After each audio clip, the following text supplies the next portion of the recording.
Bienvenidos a un nuevo capítulo de Encuentro en Ciencias.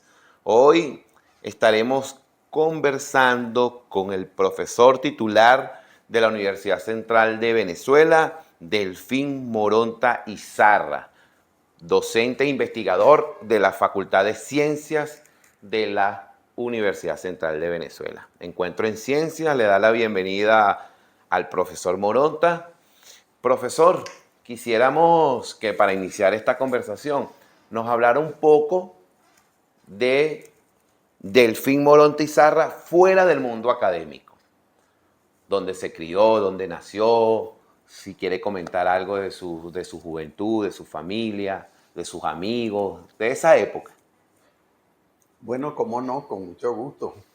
Bueno, un saludo a todas las personas que nos están viendo por este canal importante de la facultad para llegarle a todos ustedes.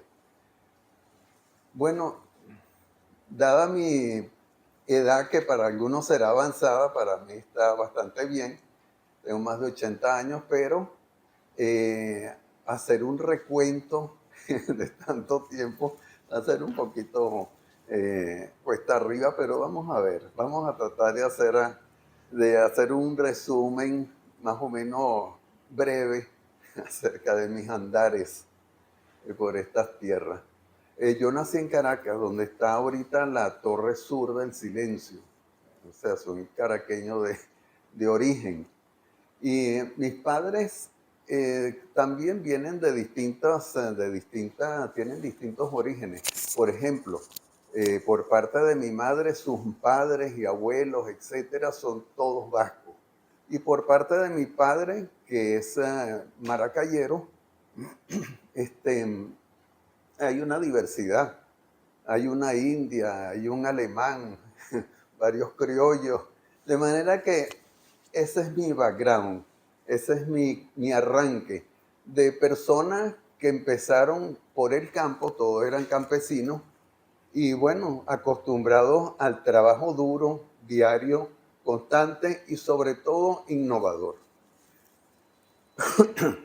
Este, digamos que eso quedó como un punto de partida que yo viví desde mi primera infancia.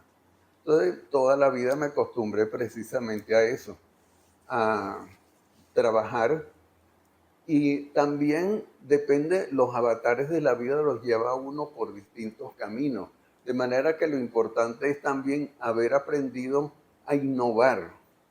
Si uno se queda estancado, está, como dicen por ahí, frito. Entonces, bueno, afortunadamente, pues logré salir adelante a pesar de muchos avatares. Yo diría que mi interés por la ciencia, aunque ustedes no lo vayan a creer, empezó cuando tenía como 7 años, en tercer grado de primaria. Tuve un profesor, un maestro en todo caso, que se le ocurrió llevar al salón de clases, todos teníamos de 6, 7, 8 años por ahí, unos experimentos. Imagínense, eso es totalmente contrario a la ortodoxia de la enseñanza primaria. Pues bueno, él se llevó a hacer unos experimentos, montó un frasco con agua y un tapón y un tubito que terminaba en puntica, lo calentó y milagro. De repente salió una fuentecita de agua arriba y nos empezó a explicar por qué había pasado eso. Ese fue el disparo en que me gustó, me interesó, me llamó la atención, y de ahí en adelante seguí este camino. Más adelante, yo vivía en El Conde, eso está en una zona de Caracas que ya quizás ha desaparecido, de clase media.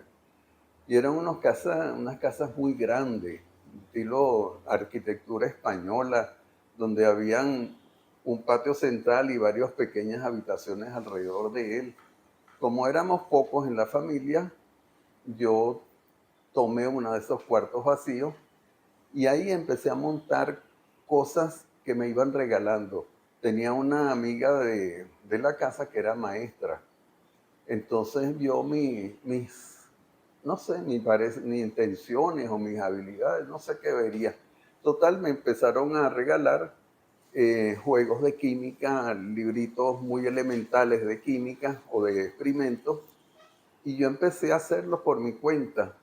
Yo me mudé, o mis padres se mudaron posteriormente a otro sitio en Los Rosales, cerca de la universidad, y ahí de nuevo, pero ya con otra visión, seguí en lo mismo. Ok.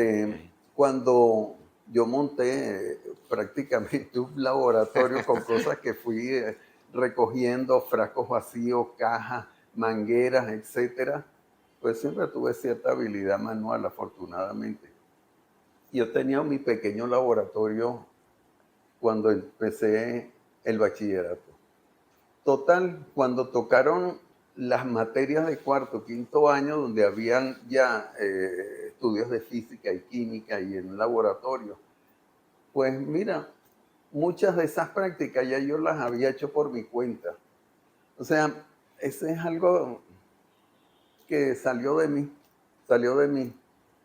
Cuando ya estaba terminando el bachillerato, yo nací en el año 42, en plena Segunda Guerra Mundial, de manera que a pesar de que se había acabado, pues bueno, había, para la época en que me estaba graduando de bachiller, pues bueno, ya había la idea popular acerca de la energía nuclear, las cosas importantes, de manera que yo dije, bueno, eso es lo que yo quiero hacer. Yo quiero ser física nuclear. Entonces, como mis padres, pues, no entendían mucho sobre el asunto, yo mismo busqué y me inscribí en el MIT. Bueno, ese fue mi primer tropiezo, porque si bien me inscribí yo por mi cuenta y me aceptaron, mis padres dijeron, bueno, déjame ver en qué se está metiendo Delfín. Pero entonces, claro, pidieron, pidieron opiniones. El resultado neto es que me tuve que quedar aquí y me dijeron, bueno, cuando vayas de posgrado te ayudamos, pero ahorita no, mejor haz tu carrera aquí. Bueno, está bien. Dio la casualidad que una hermana mía necesitaba ayuda en sus estudios en sus estudios. Y le buscaron una maestra para que la ayudara en historia, en química, que era lo que más les molestaba.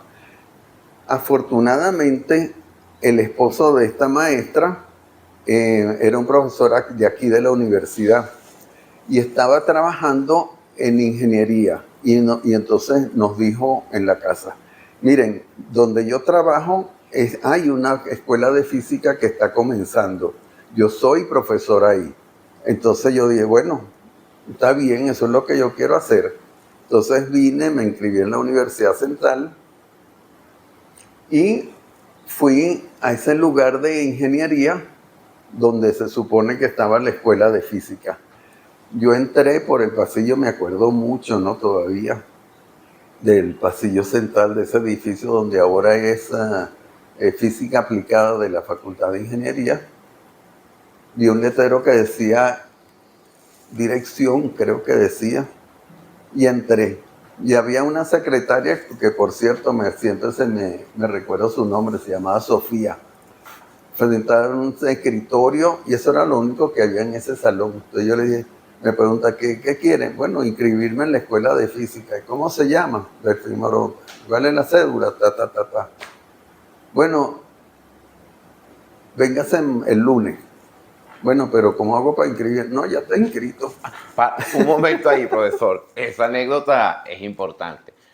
Así de simple fue en ese momento. Así de simple, porque resulta que la Facultad de Ciencias estaba comenzando, apenas había sido inaugurada o definida o inventada o puesta en marcha. Y la Escuela de Física, cuando yo entré como estudiante en primer semestre o en primer año, Los más avanzados estaban en cuarto año, no se había graduado nadie todavía, como, digamos, como una promoción. Claro. Un par de personas sí le dieron el grado de licenciado en física porque, bueno, eran personas que de trayectoria y hicieron Profe- valer sus estudios que ya traían del exterior. Profesor, ¿y cómo fue esa vida como estudiante aquí en la Universidad Central? Bueno, una pregunta interesante. Yo espero que mm, Cuando hablo de cómo fue esa vida es de todo, académica, cultural, social, bueno, lo que es la vida estudiantil, pues una universidad. sí. Bueno, yo empecé, como entré desde el primer momento, yo me fajé duro a estudiar. Éramos como 100 estudiantes que entramos. Se entraba a estudiar física y matemática. Los físicos y los matemáticos entraban juntos en el primer semestre, quizás en el segundo, y luego se dividían en las dos escuelas. Y bueno, yo arranqué bien. El problema era que me tocó la época turbulenta en donde estaba el gobierno de Rómulo Betancourt. Ahora, en esa época, era la segunda época de ese político, esto que lo vino del exilio, porque en su primer gobierno pues era Correcto. demasiado extremo sus ideas, y entonces bueno, hubo la época de Pérez Jiménez. Cuando vino este gobierno después de Pérez Jiménez, entonces sí, efectivamente el ala extremista de izquierda se separó y como no se adaptó a la vida democrática, bueno, se fueron a las guerrillas. Ahora, ¿cómo, ¿cómo intervino eso? Bueno, fácil. eh, esa polarización tan fuerte se veía en todas las organizaciones del país y por supuesto en la juventud. Entonces, bueno, nada, había una turbulencia de fondo que sí afectaba los estudios, evidentemente, porque eso eran manifestaciones internas a cada rato. Mm, También había quema de cauchos, quema de autobuses. eh, y yo me acuerdo una vez, cuando ya había avanzado en los estudios, que yo había ya empezado a hacer algunos trabajos de investigación y estábamos en el edificio de la Fundavac, eso es en Los Chaguaramos. Y Ok. ahí estábamos en una sesión de charlas de investigación y entonces nos asomábamos por la ventana y ahí se veían los tanques de guerra entrando por la Plaza Venezuela y la gente corriendo a salirse de la universidad.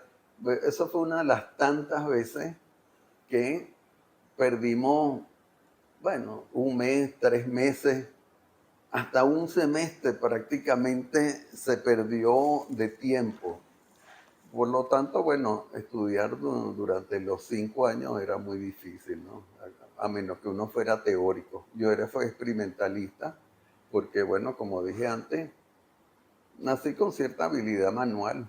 Entonces, bueno, eso implicaba mi trabajo Claro. en laboratorio. Logré hacer la tesis de grado y también tuve que pararla porque se echó a perder el instrumento, el único instrumento importante central de mi trabajo especial de grado, y bueno, esperar otros 3 meses a que llegaran los repuestos. Total, al final, afortunadamente, bueno, logré salir adelante. Claro, esa turbulencia estudiantil también me marcó porque yo venía de un colegio jesuita en donde había mucha tendencia a la parte social. Es donde en esa época nació Fe y Alegría, se hacía una serie de eventos de tipo social. Y bueno, eso quedó también dentro de mi forma de ser. Profesor, una vez graduado ya en la licenciatura, usted inicia también su etapa allí de profesor. o ya va hacia los estudios de cuarto nivel?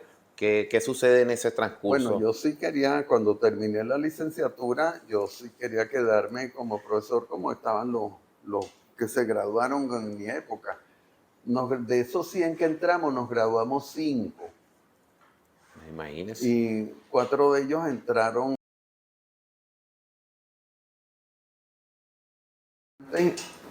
Tuve que irme al IBI y entré a hacer espectroscopía molecular en la sección de biofísica. Ahí trabajábamos con los que estaban descubriendo cómo era la corriente de nerviosa. Entonces yo no era biólogo, sino como físico estaba haciendo espectroscopía de esas membranas, tratando de fabricar las membranas que cubren las células y que forman las células de tipo nervioso para medirle las características eléctricas, etcétera, ¿no? Bueno, estuve ahí como 1 año y tanto, 2 años como estudiante graduado. Después salí a la Universidad de California en Los Ángeles. El IBIC me ayudó con una parte de la beca. Encontré de la asociación Fulbright una beca completa y estuve en la Universidad de California en Los Ángeles, donde, bueno, hice la maestría, continué con los estudios de doctorado 1 año más, pero ahí tuve que venirme otra vez al país porque la beca Fulbright, que es bastante respetable, muy importante para nosotros, me obligaba a quedarme 2 años y luego salir por al menos otros 2 años del territorio americano. Pedí permiso, me quedé 1 año más, terminé lo que se necesitaba para el doctorado y me vine al IBIC, pero esta vez al Centro de Física. Afortunadamente ya se había instituido la primera sección de posgrado en física en el país, en el IBI. Entonces Ok. entré ahí, estudié, me gradué y yo soy el primer físico, doctor en física hecho en Venezuela. Importante, Con mucho importante honor para mí. resaltar esto. Sí. Profesor, ¿y qué significa o qué significó para usted y su familia ser el primer doctor en física en Venezuela? Bueno, para la familia mucho, porque de todos los hijos que tuvo mi padre, que éramos como 8 hermanos, yo fui el único que había logrado llegar hasta la universidad. Entonces, bueno, familiarmente, perdón, Adelante. familiarmente, eso era un hecho importante, ¿no? Mi padre nunca supo con toda esa actitud qué significaba todo lo que yo hacía, ¿no? Pero bueno, estaba enormemente satisfecho. Él quería que yo fuera comerciante, porque él logró salir adelante precisamente inventando negocios hasta que tuvo una situación razonable donde en la casa no faltaba nada, no había lujo, pero tampoco Claro. faltaba nada, ¿no? Pero bueno, bien, bien. Entonces, de ahí hubo también como que me persiguen los encuentros entre grupos. Hubo, como siempre, una lucha interna en grupos en el IBIC. En ese momento, el laboratorio donde yo estaba salió en el grupo perdedor y entonces no pude continuar allá.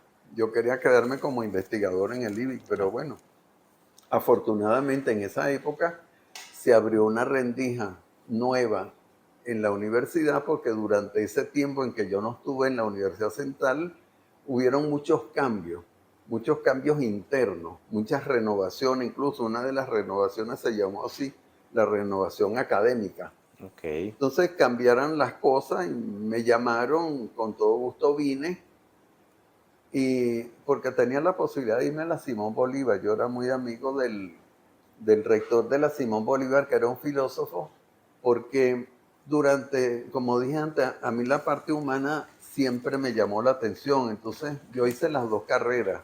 Yo hice la carrera de físico, pero también hice la de filósofo.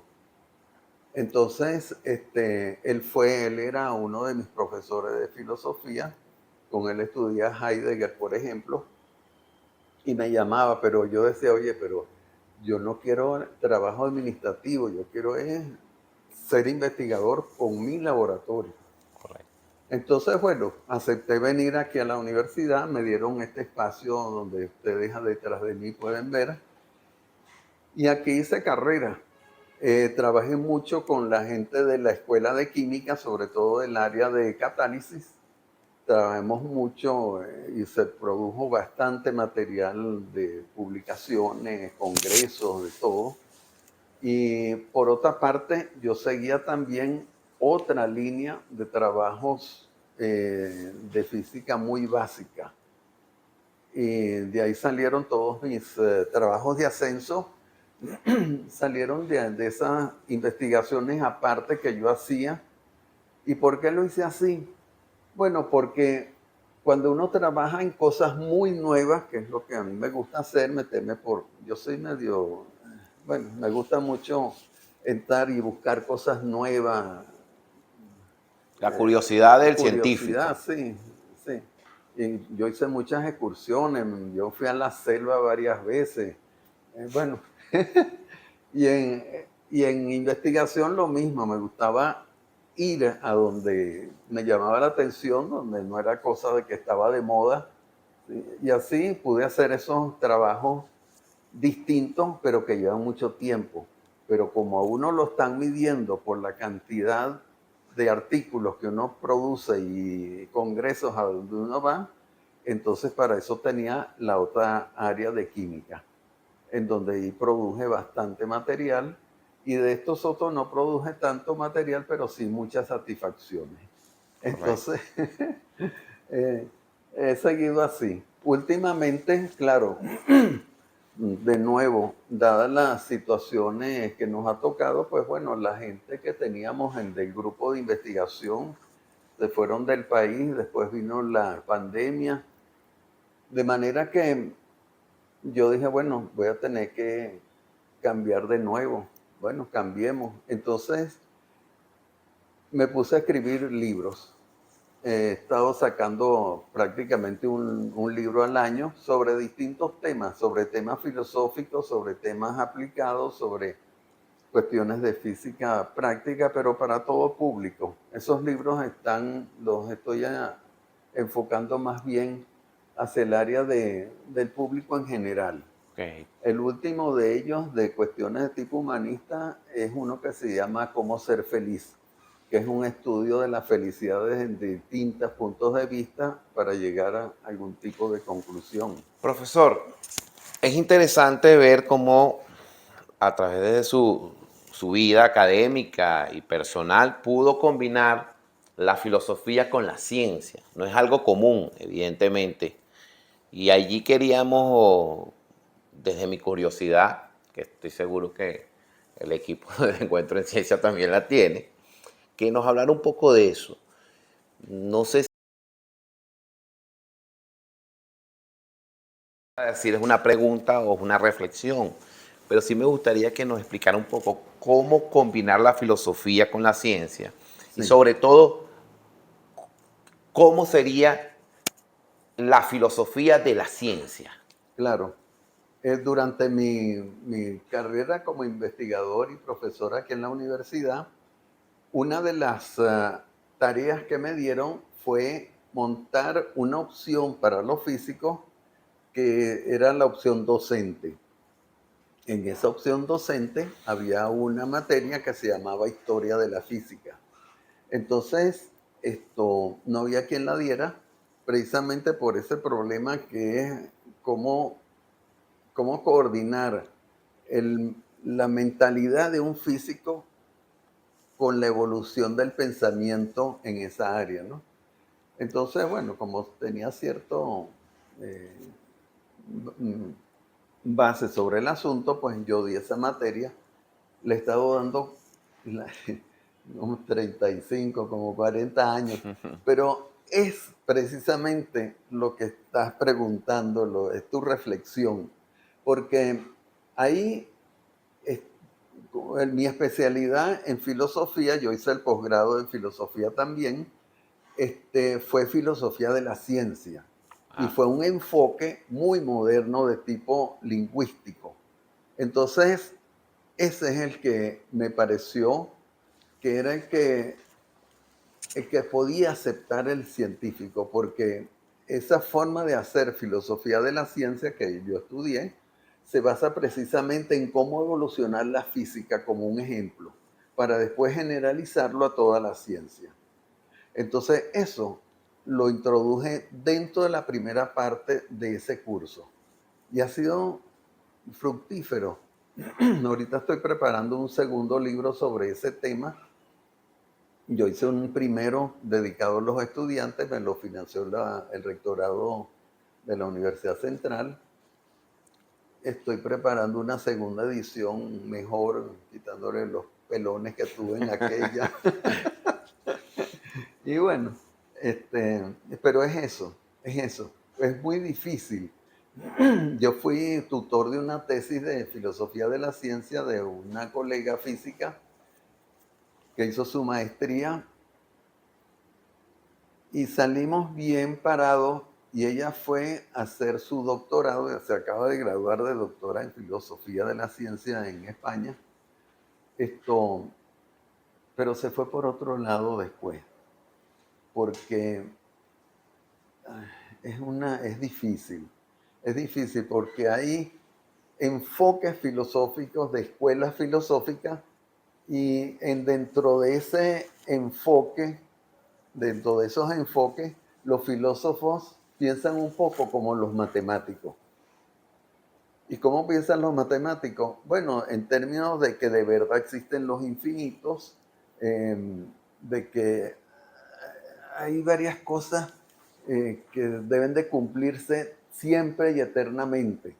Okay. Para el físico o el científico no es así. Oh, sorpresa. ¿Por qué? Porque el mundo cambia, la forma de enfocar los fenómenos cambia con el entorno donde uno está, con los conocimientos que uno tiene en cada época. Por ejemplo, la forma como uno veía la naturaleza, ¿no? A ver, en vez de un fenómeno físico o químico, la naturaleza en general. Mira, a lo largo de la historia ha cambiado ese enfoque, ha cambiado. Y ahora se explica la naturaleza cada 50, cada 100 años de una forma distinta.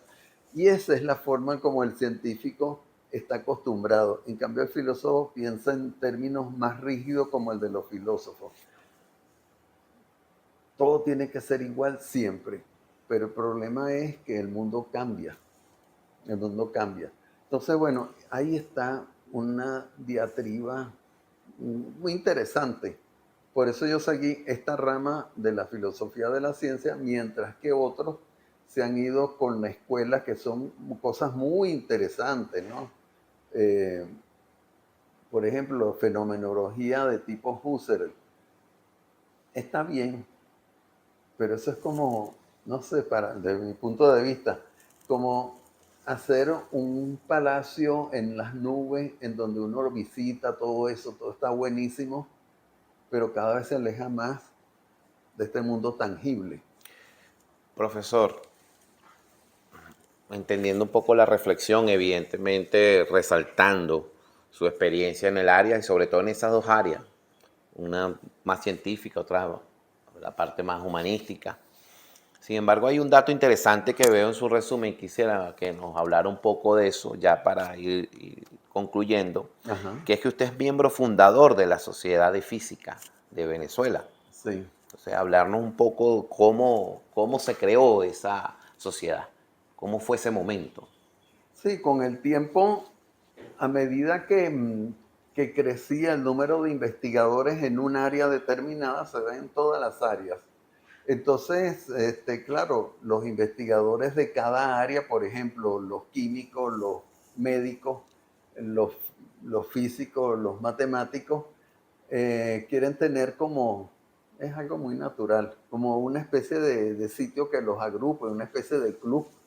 Bueno, no es club como, como club Claro, social, sino como una organización que se haga valer frente a la sociedad, frente a los gobiernos, frente al Estado, frente al mundo internacional.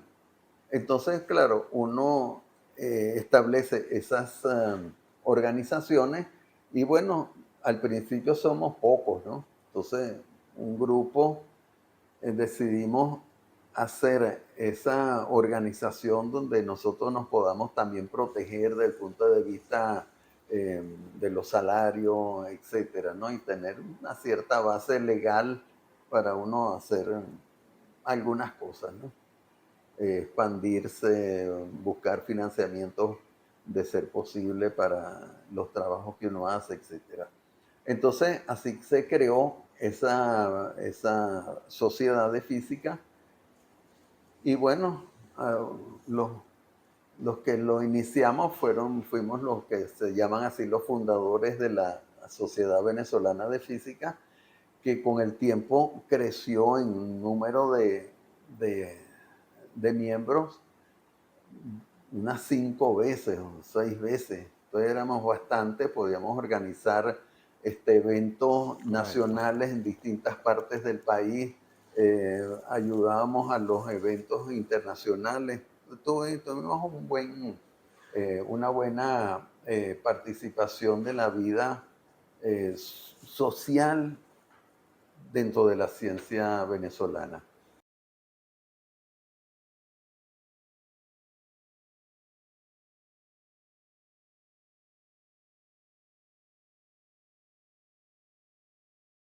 Y vivencias personales. Por ejemplo, si yo le digo a usted su comida favorita, Bueno, mira, dentro de lo que se puede, yo prefiero la comida marina.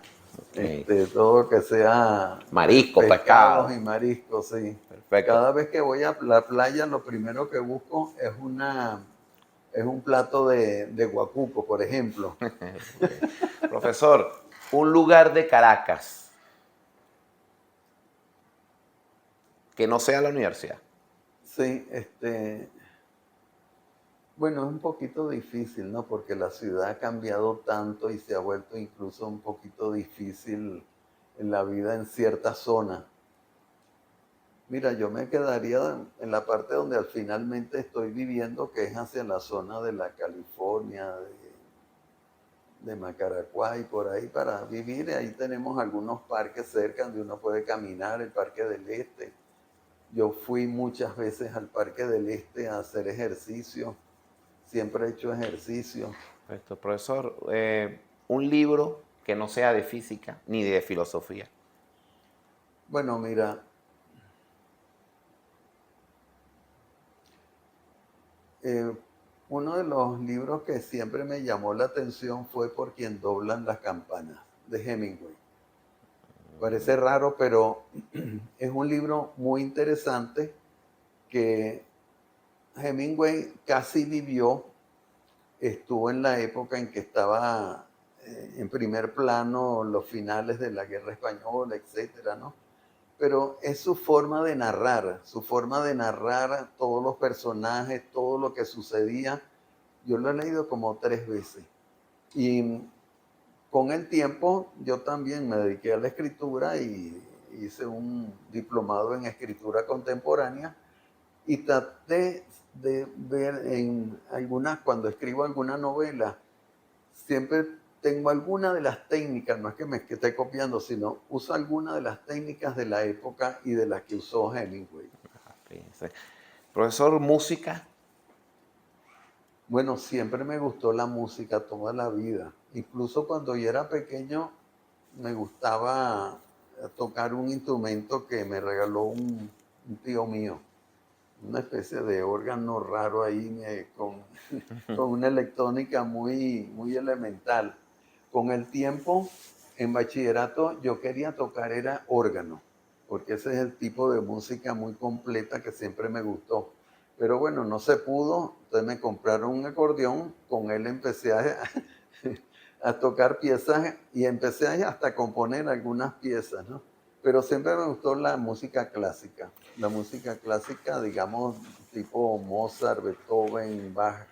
Profesor, una ciudad o un lugar fuera de Venezuela. Bueno, el mejor lugar uno de los mejores lugares que visité fue la capital de Checoslovaquia, la antigua. Esto, Me gustó mucho el ambiente, un ambiente que tiene una historia enorme por detrás. Me gustó también Atenas. Hay varias así. Digamos que a uno le gusta para visitar, para vivir, no te sé decir, porque con la experiencia de mucha gente que se ha ido a vivir a otra parte, no es nada fácil. Uno tiene sus raíces y es muy difícil enraizarse en un sitio donde como turista a uno lo reciben bien. Ujú. Bueno, profesor, ha sido un placer para nosotros en Encuentro en Ciencia contar con la presencia y esta conversación con el doctor Delfín Moronta Izarra. Quisiéramos ya para despedir que diera un mensaje final, invitar a las personas a apoyar esta iniciativa y también a observar su entrevista y las demás entrevistas y conversaciones que hemos realizado. Bueno, con todo gusto, pero básicamente es lo que dije al comienzo. El mundo le cambia a todas las personas, el mundo es algo variable, cambiante. Si uno se empeña en que las cosas no cambian y hacer siempre lo mismo, está dirigido al fracaso, a menos que sea un negocio muy fructífero donde alguien encontró. Pero el mundo cambia y uno tiene que estar dispuesto a andar con la visión amplia de ver cómo se las arregla uno a medida que transcurre el tiempo y transcurren las cosas y cambia el mundo para uno. Ese es, digamos, el mejor mensaje que le puedo dejar a cualquier persona, como una reflexión de vida hacia el futuro. Bueno, muchas gracias, un placer. Encuentro en Ciencias. Hoy fue con el doctor Delfín Moronta Izarra. Hasta Bueno, luego. muchas gracias. Hasta luego.